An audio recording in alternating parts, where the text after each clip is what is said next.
Bonjour à tous, c'est Aurélien et bienvenue sur la chaîne Geeks.me. Alors aujourd'hui je vais vous parler d'un PC hybride.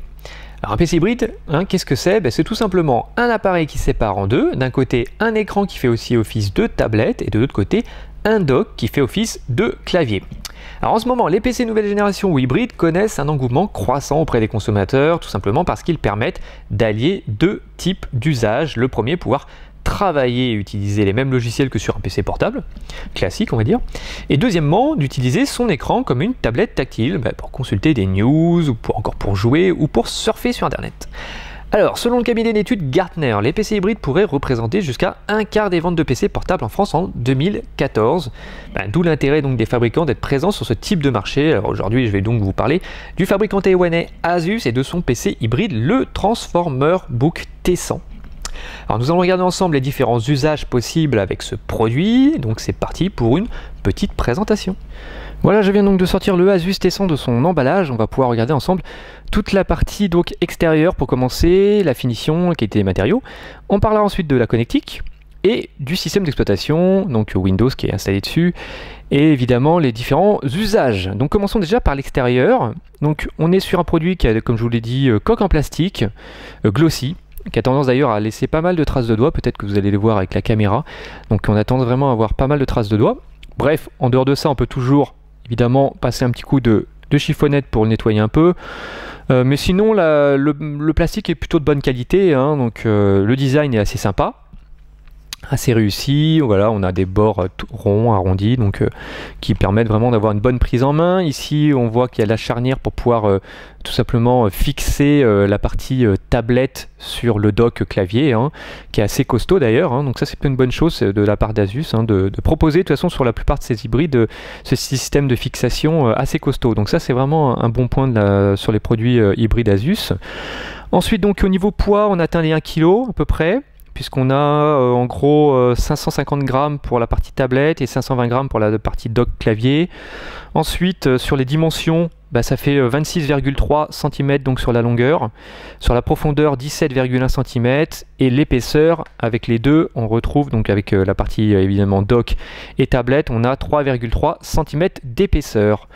Voilà, donc produit assez compact et qui se prend franchement assez bien en main, facilement en main, et assez léger, donc vous pouvez l'amener un peu partout avec vous dans un sac sans aucun souci. Du point de vue de la connectique, on retrouve une prise audio jack 3,5 mm. Ensuite, on a aussi un micro HDMI, prise micro HDMI pour diffuser sur un écran externe. On a aussi juste à côté une prise micro USB pour pouvoir recharger l'appareil via le secteur. Alors on a ce câble qui est livré avec, donc câble USB, micro USB, et la petite prise pour le secteur, qui est d'ailleurs petite, facile à transporter. Ensuite on a là un lecteur de carte micro SD, d'ailleurs j'ai mis moi une carte 16 Go, un bouton d'allumage, et le bouton de volume plus moins, et juste en dessous un autre bouton qui permet en fait d'éteindre l'écran. Voilà, donc juste ici on retrouve aussi les deux haut-parleurs à l'arrière, et je regarde si j'ai rien oublié. Sur la partie dock, on a une prise USB, et c'est une prise USB 3, donc ça c'est vraiment très bien. Donc voilà, je viens d'ouvrir l'appareil, on va pouvoir découvrir déjà pour un premier temps le clavier, qui est assez bien, qui permet franchement une bonne saisie. Alors il faut un petit temps d'adaptation puisqu'il est assez serré, assez compact, mais au bout de quelques minutes, on retrouve quand même ses marques, et il permet en tout cas d'écrire tout à fait correctement ses messages, ses mails. Alors on a quelques boutons comme ça qui permettent, on va dire, de gagner du temps ou d'avoir accès à quelques fonctionnalités. Par exemple avec le FN, on peut monter ou baisser le son, donc avec les touches volume ici. On a aussi accès à la luminosité, donc on peut monter ou baisser, et puis on peut aussi tout simplement activer ou désactiver le Wi-Fi. Il y a aussi une touche de Windows, le touche Windows qui permet de passer de l'écran tactile au bureau classique en appuyant dessus. Vous voyez, je switch de l'un à l'autre. Voilà un petit peu pour la partie clavier. Ensuite on a un touchpad assez réactif, donc plutôt de bonne qualité, qui se déplace assez bien. Donc il y a des possibilités aussi avec ce touchpad, par exemple de faire apparaître la charme bar à droite, vous l'avez vu, je peux le refaire. Voilà, donc on va de l'extérieur vers l'intérieur, et puis pareil ici on peut par exemple switcher comme ça revenir en arrière en fait grâce au côté gauche donc du touchpad, et ça permet comme ça quand vous revenez vers l'intérieur de pouvoir revenir sur des applications que vous avez ouvertes. Alors là je vais revenir juste sur l'écran tactile, l'écran d'accueil tactile. Par contre donc on a 2 clics évidemment présents sur le touchpad. Faut noter qu'ils font vraiment du bruit quand vous appuyez dessus. Voilà, ils font vraiment beaucoup de bruit. Ça peut être assez désagréable. Alors le Asus T100 fonctionne donc sous le système d'exploitation Windows 8.1. C'est la toute dernière version de Windows 8 qui a été mise à jour. Alors maintenant sur cette version on retrouve donc le bouton démarrer qui est à nouveau disponible, qui permet voilà, de pouvoir revenir à l'accueil. On a aussi juste ici toutes les applications, tous les logiciels qui se retrouvent dans un menu. Vous voyez, vous faites ce geste là, vous ramenez vers le haut et ça permet d'avoir accès tout de suite aux applications ou aux logiciels que vous avez donc téléchargés, installés sur l'appareil. Je reviens, alors évidemment, je reviens ici. Donc on retrouve l'interface moderne UI, donc on peut retrouver par exemple la zone de recherche ici. Vous pouvez faire des recherches applications, par exemple hop, Asphalt. Voilà, donc il me retrouve le logiciel qui est donc installé dessus. On peut avoir aussi accès aux paramètres. Voilà, vous pouvez donc personnaliser l'interface, le fond d'écran, pourquoi pas si vous le souhaitez. On peut tester. Je vais mettre celui-là. Voilà, je reviens ici. Vous voyez, ça s'applique automatiquement, donc c'est assez facile d'utilisation. On a un bouton d'accueil, toujours pour revenir ou pour passer sur le bureau. Et alors là, je ferme tout ça parce que j'ai été mis à jour à faire. Hop, je les ferai plus tard. On revient à l'accueil. Donc, on a toujours aussi le principe des tuiles dynamiques. Alors ces tuiles se réactualisent très régulièrement, surtout si ce sont des applications concernant tout ce qui est news, info. Par exemple là, je vais aller dedans. Donc évidemment, il faut être connecté sur Internet pour que ça se mette à jour. Au niveau interface, c'est quand même hyper fluide. Je vais revenir à l'accueil. On peut se déplacer très facilement dans les différents applis, icônes. Il n'y a pas de problème, c'est vraiment très rapide, vous pouvez le constater. Donc c'est vraiment un très gros bon point sur ce produit, c'est la fluidité de l'interface tactile. Donc on a aussi ici, on voit qu'on a la petite tuile Microsoft Office. Il faut savoir que Office est offert sur ce produit, donc c'est la version famille et étudiant. Version complète. On a aussi l'application Asus Web Storage qui est en fait l'application cloud d'Asus qui permet de pouvoir stocker en ligne sur plusieurs gigas, donc de disponible gratuitement. Pareil, on a aussi accès au cloud de Microsoft, SkyDrive. Je vais le lancer. Donc là par exemple j'ai des photos qui sont présentes dessus, vous pouvez y avoir accès, ou des vidéos, ou du contenu audio. C'est assez pratique. Donc sur la partie spécification technique, on a donc un stockage, comme je vous l'ai dit, de 32 Go en fait, ce qui est pas énorme. D'où l'intérêt de tout ce qui est application cloud, parce qu'en fait on a 32 Go, mais en réel on n'a que 15 Go de disponible pour le stockage en local, en interne. Donc faut pas hésiter à utiliser toutes ces applications cloud pour alléger au maximum le produit, éviter évidemment de manquer un peu de place. Donc ce qui n'est pas nécessaire, je dirais, autant le stocker sur le cloud, les photos, à la limite même la musique. Et pourquoi pas certaines vidéos qui seraient assez volumineuses, pourquoi pas ne pas le mettre. En tout cas, je vous invite en tout cas à utiliser tous ces services parce que déjà c'est gratuit, et en plus de ça, bon, si vous avez quand même une bonne connexion, il n'y a pas de problème, ça fonctionne bien. Alors là je suis passé sur l'environnement donc bureau traditionnel. On retrouve une barre des tâches juste en bas.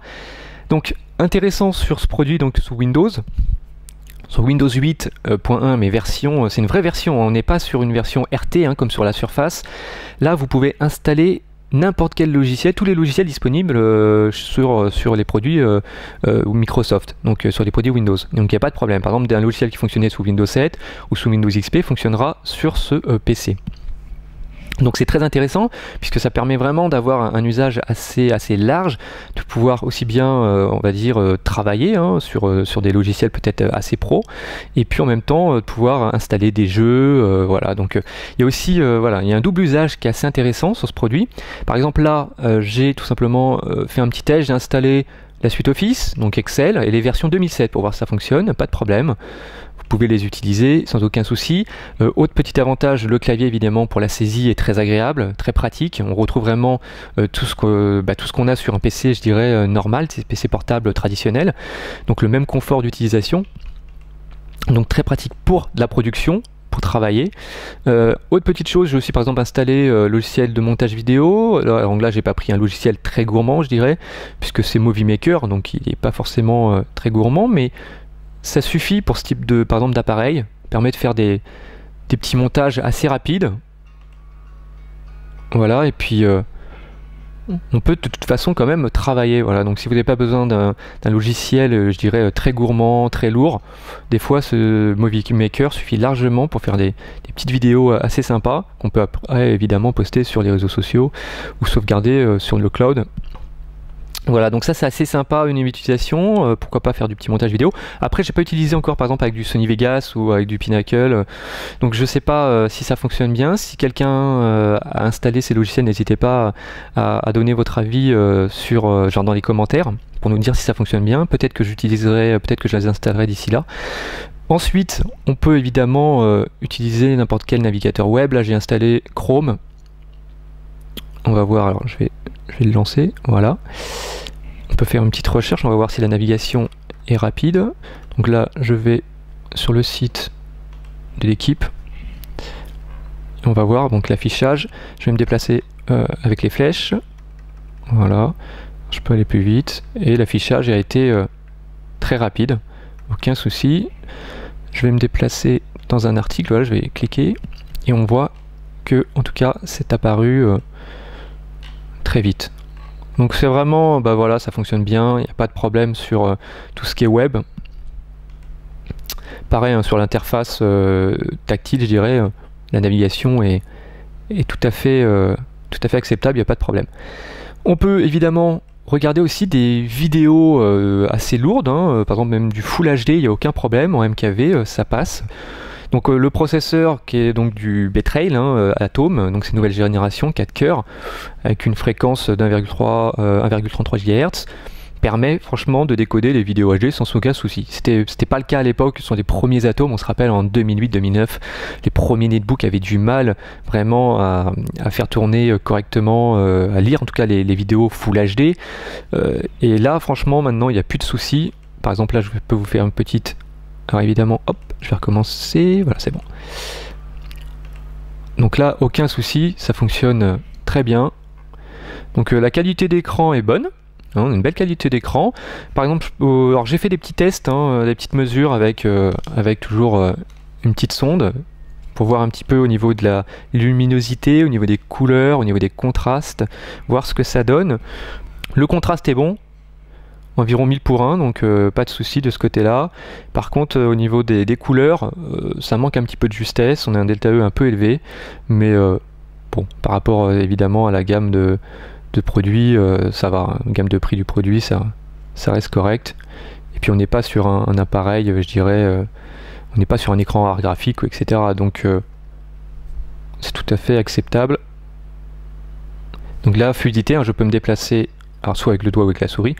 Voilà, c'est dans ma vidéo et ça avance très bien. Le son est plutôt bon, donc on a deux petits haut-parleurs à l'arrière qui font le job et qui permettent franchement de profiter pleinement de ces vidéos et donc du son de ces vidéos. Donc là j'ai peut-être pas mis dans une bonne séquence, mais c'est très bien. Bon, évidemment ça manque peut-être un peu de basse, un peu de grave, mais bon, ça va, ça suffit largement. Je vais sortir de la vidéo, alors je vais utiliser tiens, le petit touchpad. Et je ferme. Alors moi j'ai couplé une petite souris pendant mon utilisation, souris comme ça, donc je trouve plus pratique sur cet environnement là. Alors même s'il y a le touchpad, mais c'est vrai que à la maison je trouve que c'est plus sympa d'utiliser une petite souris comme ça. Alors là par exemple j'utilise une souris Microsoft que j'ai acheté un peu plus de 30 € je crois, et qui est Bluetooth, donc ça c'est vraiment bien. Je vous la conseille d'ailleurs, c'est la Sculpt. Les Bluetooth, alors ça permet évidemment de laisser comme ça le port USB 3 libre, hein, de pas mettre un petit dongle. Donc ça c'est vraiment intéressant. C'est donc il y a un petit bouton même Windows qui permet par exemple de basculer du monde, on va dire, de l'interface tactile au bureau, donc c'est vraiment pratique. Et donc ça fonctionne sur pile. Donc elle n'est pas livrée avec, hein, ça c'est la mienne, mais en tout cas c'est une petite souris assez sympa qui irait bien avec cet appareil. Donc on en revient sur l'interface. Donc je vous ai montré les vidéos. Pour le jeu pareil, donc possibilité d'installer tous les jeux disponibles sous Windows en fait, hein, donc il n'y a pas de problème, c'est du x86, il n'y a aucun souci, vous pouvez installer. Après c'est juste après le processeur graphique qui peut limiter l'utilisation de certains jeux, ou alors tout simplement le stockage. Voilà. Donc, mais sinon, j'ai utilisé, alors évidemment les derniers jeux ne tourneront pas ou auront du mal à tourner vraiment, mais des jeux un petit peu plus anciens, hein, comme peut-être 4-5 ans, tourneront très bien. Moi par exemple j'ai utilisé quelques petits jeux comme ça, Prince of Persia, des jeux qui ont quelques années mais qui fonctionnent très très bien. J'ai par exemple installé ou utilisé FIFA 2013, voilà, pareil, nickel, ça fonctionne très bien, il n'y a pas de souci. Battlefield aussi, alors Battlefield, pas le dernier, hein, 1942 ou 43, je sais plus d'ailleurs. Voilà, l'ancien Battlefield, donc qui fonctionne aussi parfaitement. J'ai couplé même une petite manette, donc là en l'occurrence ma manette PS3, pour donc jouer dessus. Et ça fonctionne aussi parfaitement. Donc vous pouvez rattacher une manette, ou une manette Xbox, pourquoi pas, hein. Et tout ça fonctionne très bien, donc ça se transforme vraiment en console, donc on peut jouer parfaitement à ces jeux-là. Évidemment, il ne faut pas forcément mettre tout à fond, hein, dans les détails, mais on peut jouer correctement. Voilà. Et puis après, vous avez aussi accès à tous les jeux disponibles sur le store. Là, par exemple, j'avais installé Asphalt 8, pareil, très fluide. Donc l'écran tactile est très réactif, donc pour ce style de jeu il n'y a aucun souci, ça répond au doigt et à l'œil, donc on prend beaucoup de plaisir. Voilà, en plus l'écran quand même est assez agréable, même si je vous l'ai dit il manque un peu de luminosité, mais dans l'ensemble il est plutôt correct. Donc voilà, c'est tout à fait concluant au niveau des jeux, que ce soit donc sur l'environnement bureau classique, les jeux traditionnels, ou les jeux récupérés sur le store. Et sinon on peut évidemment mettre du Photoshop dessus, hein, ça fonctionne. Par contre, j'ai aussi utilisé le logiciel de prise de notes, comme Note Anytime, ou alors l'application pour dessiner, Fresh Paint. Et là, par contre, ça fonctionne bien donc avec le doigt. Si vous utilisez le doigt pour dessiner, il n'y a pas de souci. Par contre, si vous voulez utiliser un stylet, alors stylet comme ça, hein, à bourron, là, ça a vraiment du mal. L'écran peine énormément à reconnaître correctement le stylet, et on a du décrochage. Donc, ce qui veut dire, par exemple, pour de la prise de notes, c'est assez problématique. Donc, à éviter. Donc, c'est pas forcément le meilleur produit que j'ai pu tester pour de la prise de notes, hein. Je pense qu'il y a mieux que ça. Voilà. Par contre, pour le dessin comme ça avec le doigt, il n'y a pas de souci. C'est plutôt pas mal. Autre petite information. Pendant que j'y suis, donc on a un port USB ici, un micro USB pardon, sur le côté, qui est OTG. Donc ce qui veut dire que vous pouvez brancher par exemple une petite clé USB comme ça avec un câble OTG, et vous allez pouvoir, je vais vous montrer, alors je vais revenir dans le bureau, hop, vous pouvez le brancher, alors il faut juste que je retrouve, que je mette dans le bon sens, voilà, vous le branchez comme ça, donc la petite clé, on voit que ça clignote, qui est reconnue, j'ai accès directement à la clé, et là je fais avec le doigt, mais en fait je pourrais bien utiliser aussi le touchpad. Voilà, et donc là je lis par exemple une vidéo 1080p directement sur la clé, et il n'y a pas de souci, c'est vraiment fluide, donc il n'y a pas de problème. Vous pouvez aussi comme ça avoir accès à du contenu sur une clé USB. Voilà, je crois que j'ai fait le tour sur toute la partie Windows, donc maintenant on va passer donc à la conclusion. Voilà, on arrive donc à la fin de cette vidéo de présentation de l'Asus Transformer Book T100 que j'étais très content de vous présenter. On va terminer comme d'habitude par les points positifs et négatifs de l'appareil et par le verdict final. Alors tout d'abord peut-être par les points négatifs, le clic-souris. Le clic-souris que je trouve assez désagréable, qui fait beaucoup de bruit. Ensuite on a un écran qui est très brillant, donc en extérieur ça peut être assez gênant pour une bonne visibilité. On a une taille de stockage réelle qui est assez faible finalement, surtout sur la version 32 Go puisqu'elle est de 15 Go.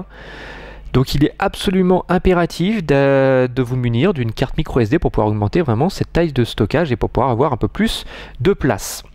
Ensuite, on a aussi l'absence de prise Ethernet à noter, surtout si vous voulez utiliser ce produit dans un environnement professionnel. Il faut quand même le savoir qu'il n'y a pas de prise Ethernet. Donc il faudra acheter un adaptateur puisque Asus ne le propose pas dans la boîte, pas d'adaptateur Ethernet. Ça franchement c'est un point négatif. Donc ça coûte à peu près une vingtaine d'euros, 20 euros à peu près pour trouver un petit adaptateur entre 15 et 20 euros. Mais bon, c'est vrai que c'est dommage qu'Asus n'ait pas pensé à ça et n'ait pas au moins proposé un petit adaptateur dans son package. Et ensuite, autre petite chose, c'est les temps de charge qui sont vraiment assez lents, puisqu'il faut compter en gros pas loin de 4 heures pour pouvoir recharger l'appareil. Donc je trouve que c'est assez lent. C'est normal puisque en fait il utilise un micro USB pour pouvoir recharger donc le produit. Maintenant dans les points positifs, tout d'abord le design et la finition qui est vraiment très bonne. Donc produit compact, facile à transporter, assez léger.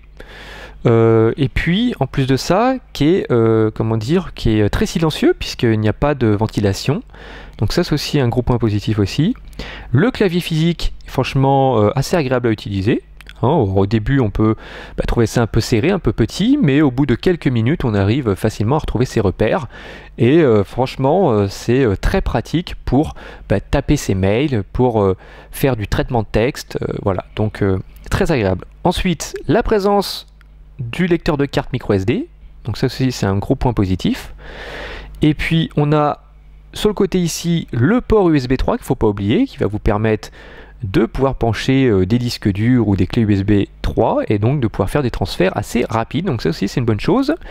L'autre petit port USB là, le micro USB qui se trouve sur le côté de l'écran, ça aussi c'est une bonne chose parce qu'il est OTG. Donc il est certifié OTG, donc ce qui va vous permettre de pouvoir brancher pourquoi pas une clé USB, de pouvoir lire le contenu dessus directement, donc ça c'est une bonne chose.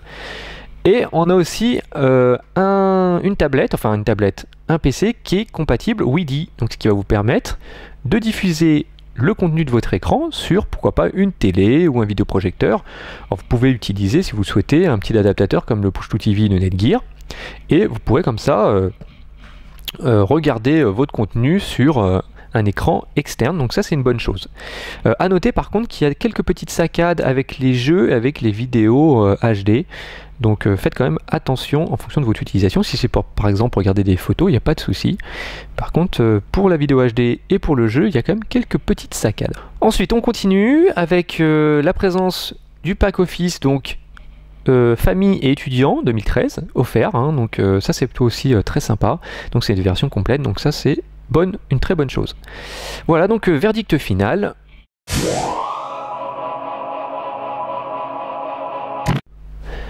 Donc verdict final, très bon produit que je vous recommande fortement. Tout d'abord parce qu'il est bien fini, bien conçu, qui a deux types d'utilisation, aussi bien tablette tactile que PC portable classique avec son dock clavier.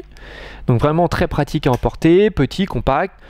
Voilà, et puis possibilité d'utiliser pas mal de logiciels, d'applications, aussi bien dans un environnement professionnel, je dirais, que à la maison. Donc vraiment très très large au niveau de son utilisation, très sympa. Et puis le prix très intéressant, 349 €. Donc ça c'est vraiment voilà, un bon rapport qualité-prix. L'autonomie est aussi très bonne, 7 heures, franchement lecture HD, donc vraiment très bien. Voilà, donc c'est l'Asus Transformer Book T100 que je vous recommande, encore une nouvelle fois, vous l'aurez bien compris, c'est une valeur sûre. Voilà, donc pour ma part, je vous retrouve très vite pour une autre présentation produit. À très bientôt sur la chaîne YouTube. Salut à tous!